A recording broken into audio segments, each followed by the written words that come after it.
आज हम डिस्कस करने जा रहे हैं मॉलिक्यूलर ऑर्बिटल थ्योरी, अणु कक्षक सिद्धांत। जैसा कि आपने पढ़ा होगा, वीबीटी थ्योरी आपने पढ़ी हुई है। वैलेंस बॉन्ड थ्योरी, वैलेंस जो कोवलेंट कंपाउंड हैं उनके अंदर बॉन्डिंग और इन सब चीज़ों को एक्सप्लेन करने के लिए वैलेंस सबसे पहले वैलेंस बॉन्ड थ्योरी दी गई थी, जिसे हम कहते हैं संयोजकता बंध सिद्धांत। उस संयोजकता बंध सिद्धांत के अकॉर्डिंग हम जो मॉलिक्यूल्स की कई प्रॉपर्टीज़ को एक्सप्लेन नहीं कर पाते। क्या नहीं कर पाते? जैसे यदि मान लीजिए ऑक्सीजन है, ऑक्सीजन जो है पैरामैग्नेटिक है, लेकिन वीबीटी के अकॉर्डिंग हम उसके पैरामैग्नेटिक बिहेवियर को एक्सप्लेन नहीं कर सकते। इसी तरह वीबीटी के अकॉर्डिंग जो बॉन्ड होगा वो पार्शियल नहीं होगा, वो 1, 2 या 3 होल नंबर में होता है। तो कई बार मॉलिक्यूल के एग्जिस्टेंस को हम एक्सप्लेन नहीं कर पाते। तो उन सब चीज़ों को एक्सप्लेन करने के लिए बाद में हुन और मुलिकल ने जो सिद्धांत दिया उसे हम कहते हैं मॉलिक्यूलर ऑर्बिटल थ्योरी। अब ये थ्योरी है क्या?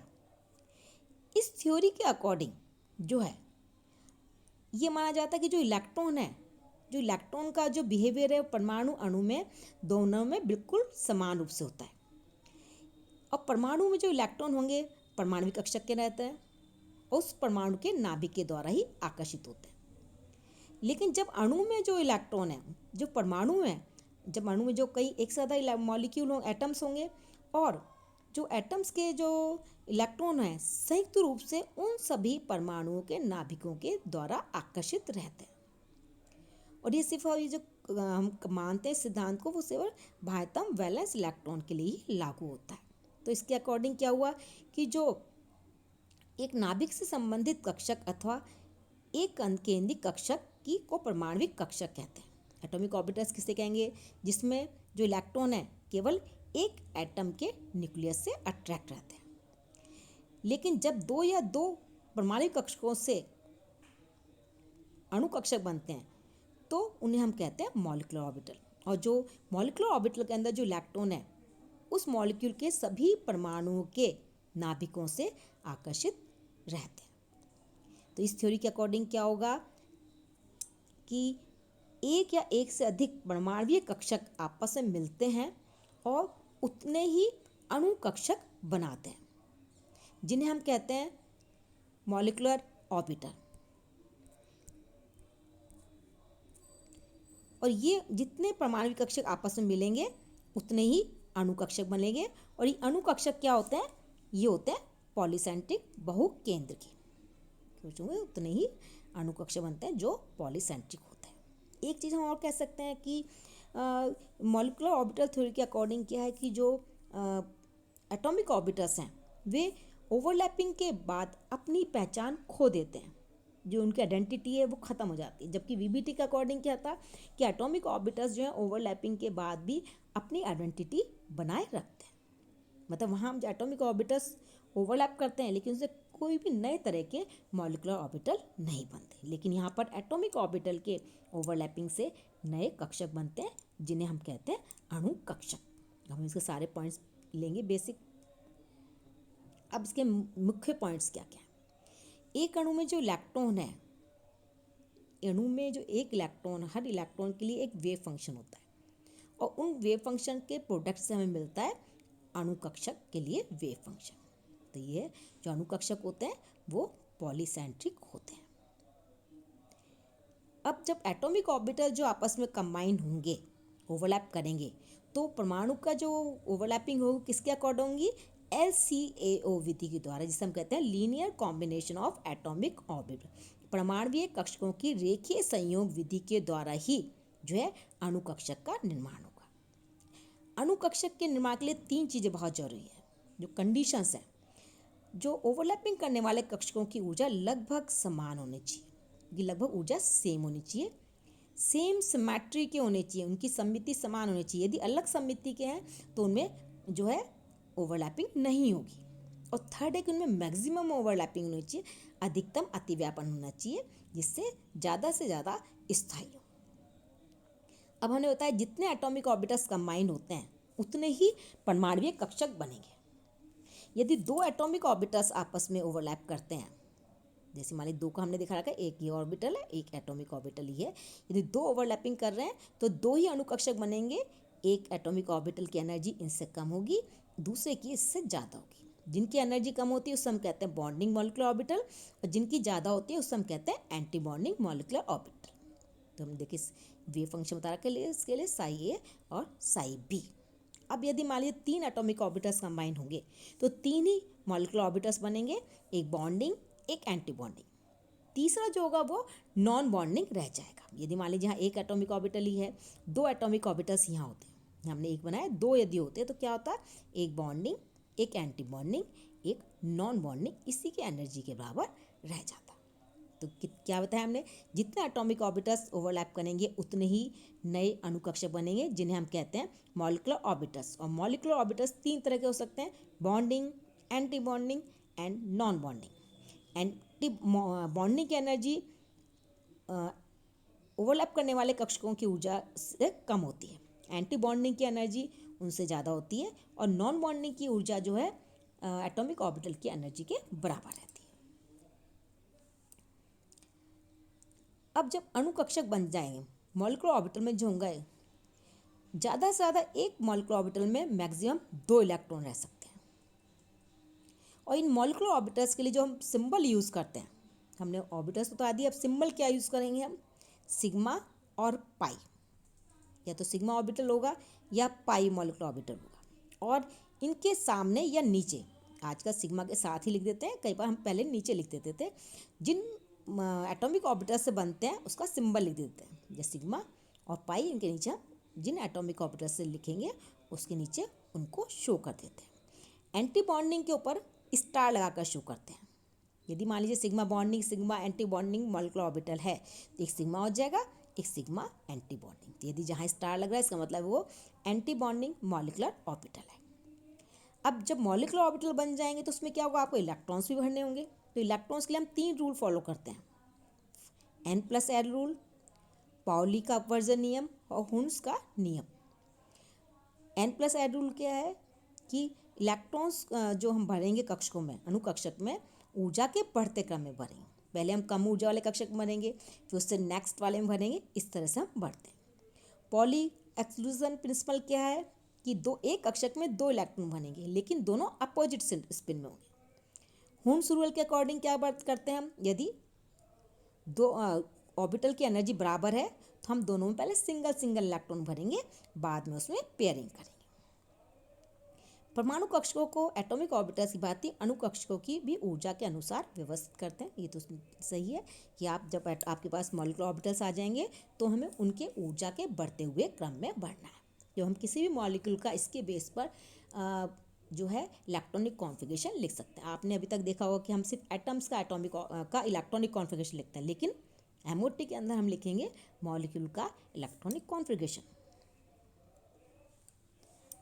अब ऊर्जा का बढ़ता क्रम क्या होगा, क्योंकि आपके जो सिलेबस में सिर्फ फर्स्ट ईयर के अंदर क्या है, सिंपल डायटोमिक मॉलिक्यूल्स, और वो भी सेकेंड पीरियड के।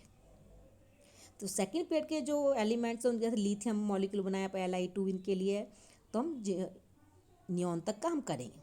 तो लिथियम से नाइट्रोजन तक के लिए जो मॉलिक्यूलर ऑर्बिटल्स होंगे उनके लिए ऊर्जा का बढ़ता क्रम ये है। इन जनरल क्या होता है, सिग्मा 2pz की एनर्जी जो है पाई 2px और 2py से कम होती है, लेकिन शुरू के जो एलिमेंट्स हैं नाइट्रोजन तक उनके लिए क्या होगा, सिग्मा 2pz की एनर्जी जो होगी पाई 2px और 2py से ज़्यादा होगी। अभी क्यों है, क्योंकि क्या होता है कि सेकेंड एस और सेकेंड पी के बीच में जो ऊर्जा का अंतर बहुत कम है। ऊर्जा का अंतर कम है तो इनमें रिपल्शन भी होगा और साथ ही इनमें आपस में ओवरलैपिंग की संभावना भी रहती है, और उसका रिजल्टेंट ये होता है कि सिग्मा 2pz की एनर्जी जो है पाई 2px और 2py से ज़्यादा हो जाती है। और इसके लिए ऊर्जा का बढ़ता क्रम ये है, sigma 1s bonding, sigma 1s anti bonding, sigma 2s anti bonding, pi 2px और 2py दोनों की एनर्जी बिल्कुल बराबर है, sigma 2pz bonding, pi 2px pi 2p y anti bonding, और यहाँ पर ये आएगा sigma 2pz anti bonding. Nitrogen तक के लिए हम ये एनर्जी ऑर्डर लिखेंगे, इसलिए हमने मॉलिक्यूलर ऑर्बिटल डायग्राम बनाया। अब देखिए मॉलिक्यूलर ऑर्बिटल डायग्राम कैसे बनाते हैं। मॉलिक्यूलर ऑर्बिटल डायग्राम हम बनाएंगे, लेफ्ट और राइट में तो हम लिखेंगे एटम के एटॉमिक ऑर्बिटल्स, और सेंटर में हम लिखेंगे मॉलिक्यूल के मॉलिक्यूलर ऑर्बिटल्स, और उनको हम ऊर्जा के बढ़ते क्रम में बनाएंगे। जैसे फर्स्ट एस एटॉमिक ऑर्बिटल होता है, उसकी एनर्जी सबसे कम है, फिर सेकेंड एस, फिर सेकेंड पी, इस तरह first S, second S, second P. अब फर्स्ट एस और फर्स्ट एस ओवरलैपिंग करेंगे तो क्या होगा, दो मॉलिक्यूलर ऑर्बिटल बनेंगे, sigma 1s bonding, sigma 1s anti bonding. Second S और सेकेंड एस जब ओवरलैपिंग करेंगे तो दो ही मॉलिक्यूलर ऑर्बिटल बनेंगे, sigma 2s bonding, sigma 2s anti bonding. Second P और सेकेंड पी जब ओवरलैपिंग करेंगे तो 6 मॉलिक्यूलर ऑर्बिटल बनेंगे, और ऊर्जा का बढ़ता क्रम क्या होगा, pi px, pi py anti bonding, sigma pz bonding, pi px, pi py anti bonding, sigma pz anti bonding. यहाँ पर इस सेकेंड पी और सेकेंड पी की एनर्जी बिल्कुल बराबर करिए। ये डायग्राम हमारा है होमोन्यूक्लियर डायटोमिक मॉलिक्यूल्स, समनाप के द्विपरमाणुक अणु के लिए, जिसमें दोनों एटम की जो है बिल्कुल सेम है, तो दोनों की एनर्जी बराबर होगी। लेकिन यदि हेटेरोडायटोमिक मॉलिक्यूल के लिए करेंगे तो राइट हैंड साइड पे हम बनाएंगे ज़्यादा इलेक्ट्रोनेगेटिव एटम के एटॉमिक ऑर्बिटल्स, लेफ्ट में बनाएंगे हम जो कम इलेक्ट्रोनेगेटिविटी वाले एटम्स के एटॉमिक ऑर्बिटल्स। दूसरी चीज़, इन यदि दोनों के फर्स्ट एस ऑर्बिटल हम बना रहे हैं तो फर्स्ट एस की एनर्जी इसके फर्स्ट एस से थोड़ी नीचे होगी, क्योंकि जो होगा इसके जो इलेक्ट्रॉन होंगे ज़्यादा न्यूक्लियस के द्वारा अट्रैक्ट करेंगे तो उनकी एनर्जी इनकी तुलना में कम होगी। जैसे सेकेंड एस है, यहाँ सेकेंड एस थोड़ा हम नीचे बनाएंगे, सेकेंड पी थोड़ा नीचे बनाएंगे। तो ये यहाँ तक का जो डायग्राम हमारा है नाइट्रोजन तक के लिए।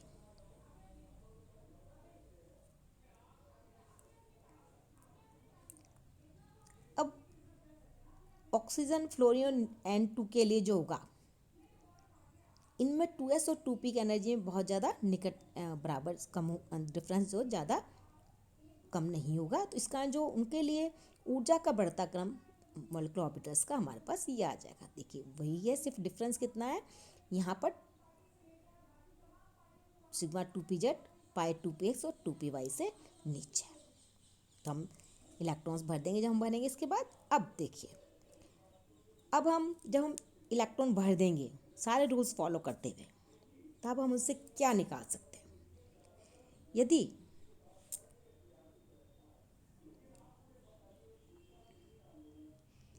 मॉलिक्यूलर ऑर्बिटल्स के अंदर एक भी अनपेयर्ड इलेक्ट्रॉन है तो अणु पैरामैग्नेटिक होगा, और एक भी अनपेयर्ड इलेक्ट्रॉन नहीं है, सारे इलेक्ट्रॉन्स पेयर्ड हैं, तो मॉलिक्यूल डायमैग्नेटिक होगा। इसका मतलब हम मॉलिक्यूल्स के मैग्नेटिक बिहेवियर को शो कर सकते हैं। दूसरा हमें क्या पता चलेगा, हम इससे बॉन्ड स्ट्रेंथ, बॉन्ड ऑर्डर निकाल सकते हैं। इससे हम बॉन्ड ऑर्डर निकाल सकते हैं, बंधन क्रम, ये बॉन्ड सिंगल बॉन्ड है, डबल बॉन्ड है, ट्रिपल बॉन्ड है, और कैसे निकालेंगे, बॉन्ड ऑर्डर बराबर होता है NB माइनस Na/2।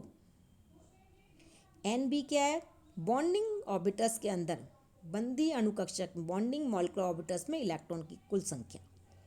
Na क्या है, एंटी बॉन्डिंग मॉलिक्यूलर ऑर्बिटल्स में इलेक्ट्रॉन की कुल संख्या।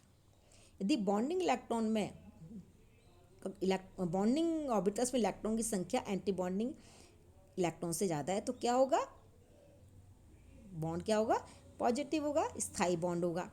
यदि एंटी बॉन्डिंग इलेक्ट्रॉन की संख्या ज़्यादा है तो बॉन्ड ऑर्डर क्या होगा, 1 से कम होगा, तो बॉन्ड जो है मॉलिक्यूल हुआ अस्थायी होगा। और यदि बॉन्ड ऑर्डर 0 है तो बॉन्ड कैसा होगा, होगा ही नहीं, इसका मतलब उसका एग्जिस्टेंस संभव नहीं है।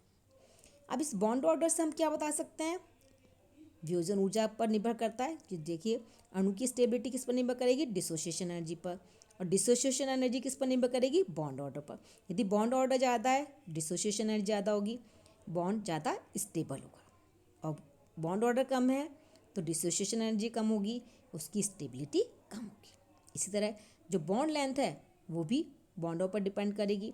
जो बॉन्ड लेंथ है वो बॉन्ड ऑर्डर के इन्वर्सली प्रोपोर्शनल है। बॉन्ड ऑर्डर ज़्यादा है तो बॉन्ड लेंथ कम होगी, बॉन्ड स्थायी होगा। हम ये सारी चीज़ें बता सकते हैं। ये डायग्राम हमने बनाया है ऑक्सीजन, फ्लोरीन और नियोन के लिए। देखिए उसी तरह से एटॉमिक ऑर्बिटल्स, एक एटम के लेफ्ट साइड में, एक के राइट साइड में, बीच में हमने बनाया है मॉलिक्यूलर ऑर्बिटल्स।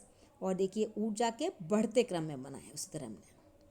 उसी तरह से देखिए first S 2 molecular orbital, sigma 1s bonding, sigma 1s anti bonding. Second S combine होंगे तो sigma 2s bonding, sigma 2s anti bonding. Second P और सेकेंड बी कंबाइन होंगे तो 6 मॉलिक्यूलर ऑर्बिटल्स बन गए। देखिए यहाँ पर सिग्मा पी जेड की एनर्जी पाई से कम है, सिर्फ यही डिफरेंस है पहले वालों में और मतलब ऑक्सीजन से पहले वालों के लिए डायटोमिक मॉलिक्यूल्स के लिए और ऑक्सीजन से बाद वालों के लिए अंतर है। पाई 2px वाई 2py, पाई 2px पाई 2py, पाई 2px बॉन्डिंग एंटी बॉन्डिंग, पाई 2py anti bonding, sigma P Z anti bonding. तो यह है मॉलिक्यूलर ऑर्बिटल डायग्राम। तो इस कॉमन डायग्राम बता दिया हमने। तो किसी मॉलिक्यूल के लिए आपको बनाना है तो वैलेंस शेल इलेक्ट्रॉन्स के लिए ही हम करते हैं, तो उनके लिए हम डायग्राम बना सकते हैं। Thank you. नेक्स्ट हम उस वीडियो में हम लेंगे डिफरेंट मॉलिक्यूल्स के लिए molecular orbital diagram. Thank you.